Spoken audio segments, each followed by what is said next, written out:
पिछले कुछ दिनों में इमरान खान को लेकर पाकिस्तान में अफवाहों और सियासी उथल पुथल ने ऐसा मिजाज पैदा कर दिया है कि सिर्फ पाकिस्तान ही नहीं बल्कि पड़ोसी देशों सहित पूरी क्षेत्रीय स्थिरता को लेकर चिंता पनप रही है। जेल में बंद पूर्व प्रधानमंत्री की तबीयत, उनकी मौजूदगी और उनकी हालत को लेकर जो अफवाहें सोशल मीडिया और मीडिया प्लेटफॉर्म्स पर उड़ रही थी, उन्होंने न सिर्फ पाकिस्तान में बल्कि भारत समेत अंतर्राष्ट्रीय स्तर का ध्यान भी अपनी ओर खींचा है। सबसे पहले ध्यान देने वाली बात यह है कि जो अफवाहें सामने आई हैं कि इमरान खान की मौत हो गई है या वो नज़रबंदी से गायब हो गए हैं, वो अभी तक किसी विश्वसनीय स्रोत द्वारा उनकी पुष्टि नहीं हुई है। तहरीक-ए-इंसाफ यानी कि पीटीआई के कार्यकर्ता जरूर अदियाला जेल के बाहर प्रदर्शन कर रहे हैं, लेकिन अदियाला जेल प्रशासन ने इन तमाम दावों को, इन तमाम बातों को बेबुनियाद करार दिया है। जेल प्रशासन का कहना है कि इमरान खान पूरी तरह से अपनी निगरानी में है और अस्पताल जैसी सुविधाओं सहित ठीक ठाक देखभाल उनकी हो रही है। लेकिन बड़े हिस्से के लिए केवल इतनी सफाई काफ़ी नहीं है। पिछले हफ्तों से उनके परिवार, खासकर उनकी 3 बहनें, बार बार जेल प्रशासन द्वारा उनसे मिलने की मांग कर रही हैं, मगर इन मुलाकातों की अनुमति नहीं दी गई है। इसके चलते परिवार और समर्थक डर, गुस्से और अनिश्चितता के शिकार हुए हैं। यहाँ तक कि आरोप ये भी हैं कि इमरान खान के वकीलों तक को उनसे मिलने नहीं दिया जा रहा। उनके बेटे पिछले साल भी यूनाइटेड नेशंस ह्यूमन राइट्स में अपनी गुहार लगा चुके हैं और एक बार फिर से काजिम ने ये सवाल उठाया है कि उनके पिता आखिर कहाँ हैं। और इस बीच पीटीआई के कार्यकर्ताओं की बेचैनी और ज़्यादा बढ़ रही है और वो लोग उनकी ज़िंदगी के सबूत मांग रहे हैं, या तो कुछ लाइव वीडियोज़, फोटोज़ या खासकर मुलाकात।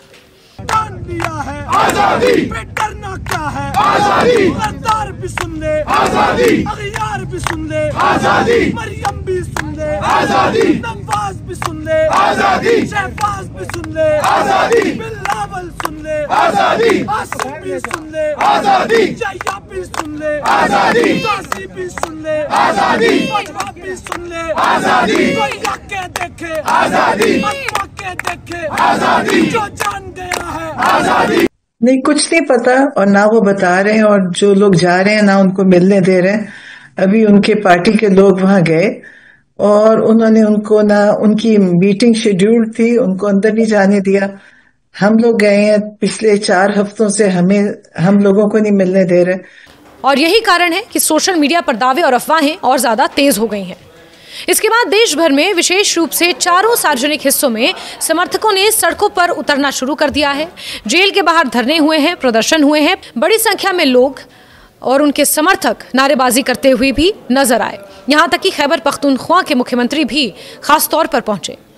कुछ समर्थकों ने दावा किया कि बहनों को जबरन घसीटा गया और पुलिस ने उन्हें मनमानी ढंग से रोका। ये हालात इतने नाजुक हो गए हैं कि पाकिस्तान की पुलिस और सुरक्षा एजेंसियों ने उच्च सतर्कता यानी कि हाई अलर्ट की घोषणा की है। कई शहरों में कर्फ्यू या सुरक्षा के अतिरिक्त इंतजाम किए गए हैं। विशेष रूप से राजधानी इस्लामाबाद में और उन इलाकों में जहां पीटीआई समर्थक ज्यादा सक्रिय हैं, पुलिस रेंजर्स को तैनात किया गया है। वो पुलिस को, क्योंकि इन्होंने हुक्म दिया हुआ है कि इनको आपने रोकना भी है, और पुलिस जब, मेरा ख्याल है उनको ये भी इजाजत दी हुई है कि आप जो मर्जी इनके साथ करें। ये पाकिस्तान में पहले कभी ऐसा नहीं हुआ, कभी औरतों के साथ उन्होंने, कभी किसी ने ऐसी बदतमीजी नहीं की और कभी उन्होंने ऐसा जुल्म किसी पे भी नहीं हुआ था। ये पहली दफा पाकिस्तान में कि ना वो बच्चा देख रहे हैं, ना बूढ़ा देख रहे हैं और ना औरत देख रहे हैं या आदमी है, जो उनको इजाजत है कि जो भी उनको मिल जाए उसको आप वैसे ही मारें जैसे आपको कोई पूछने वाला नहीं है।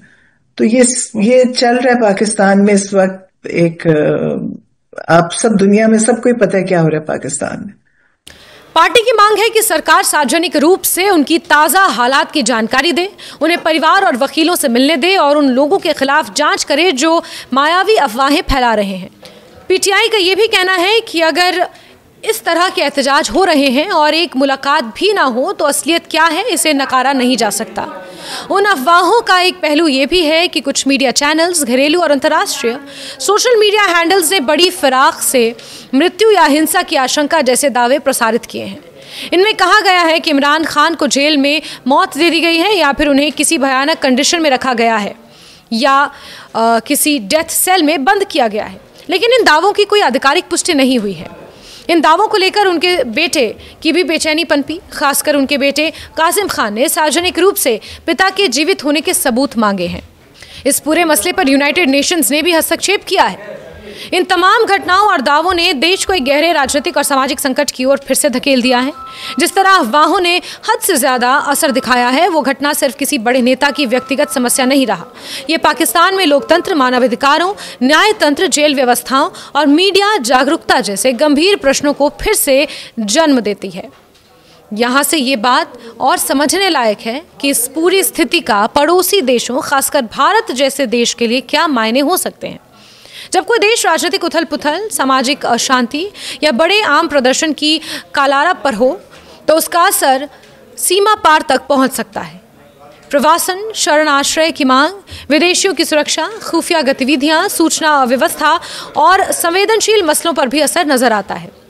यही कारण है कि भारतीय खुफिया एजेंसियों ने सतर्कता को बढ़ा दिया है, सीमा क्षेत्रों और अन्य अहम इलाकों की निगरानी को और कड़ा कर दिया है, ये देखते हुए कि पड़ोस में अस्थिरता कभी भी द्विपक्षीय रिश्तों, सुरक्षा या कम्युनिटी लेवल शांति के लिए खतरा बन सकती है।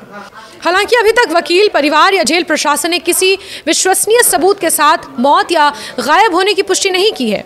इसीलिए इस पूरे विवाद में अफवाहों और दावों के बीच जमीनी हकीकत को पहचानना मुश्किल है।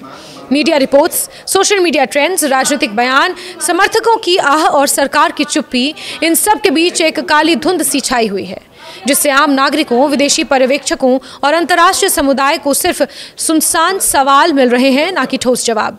इसलिए इस घड़ी में दो बातें बेहद अहम हैं। पहली, शांति, संयम और कानूनी प्रक्रिया का सम्मान। अफवाहों और गैर पुष्ट खबरों पर आधारित जोश, पथराव, हिंसा या बगावत किसी समस्या का हल नहीं है। दूसरी, सूचना की पारदर्शिता यानी कि ट्रांसपेरेंसी। सरकार, जेल प्रशासन और मीडिया तीनों को ईमानदारी से, बिना सनसनी के सच्चाई जनता के सामने रखनी है, ताकि भय, शक या झुठलाए दावे राजनीति या साजिश का जरिया ना बन जाएं। इस समय पाकिस्तान जिस भंवर में खड़ा है वो सिर्फ किसी एक नेता की मांग या सुरक्षा का मसला नहीं है। ये पूरे ढांचे का सवाल है, जिसमें सिर्फ कानून और इंसाफ से नहीं बल्कि भरोसे, विश्वास और जवाबदेही से खूब फर्क पड़ता है। लेकिन इस बीच इमरान खान के समर्थक, पीटीआई के समर्थक, उनके चाहने वाले अदियाला जेल के बाहर बड़ी संख्या में प्रदर्शन कर रहे हैं। खासतौर पर इमरान खान के बेटे चिंतित हैं, परेशान हैं। इमरान खान की बहनें हर रोज सोशल मीडिया पर आकर उनसे मिलने की गुहार लगा रही हैं, अदियाला जेल प्रशासन से गुहार लगा रही हैं, और यही कारण है कि ये अशांति और अफवाहें और ज्यादा तूल पकड़ रही हैं। वो तो कहते हैं कि देखें, मुश्किल है, वो बहुत बड़ी मुश्किल तो इमरान खान खुद काट रहे हैं कि वो एक आइसोलेशन में, वो सबसे मुश्किल कैद होती है आइसोलेशन की, और जेल मैनुअल के मुताबिक 4 दिन से ज्यादा किसी को भी आप आइसोलेट नहीं कर सकते। लेकिन इमरान खान को पिछले साल भी इन्होंने 3 हफ्ते आइसोलेट किया, जिसमें उनका बिजली भी बंद करी, गर्मी थी अभी, बिजली बंद की, अब और उनको किताबें बंद कर दी पढ़ने, टीवी बंद है, मतलब उनकी सारी जो जरूरी चीजें हैं वो सब बंद कर दी। और वो दोबारा अब इस दफा उन्होंने वही किया कि उन्होंने सारा से राब्ते बंद कर दिए। अब किसी को कुछ नहीं पता इस वक्त के अंदर क्या हो रहा है। तो मेरा ख्याल है ये जुल्म की इंतहा को पहुंच चुके हैं। अब लोग निकल रहे हैं और निकलेंगे।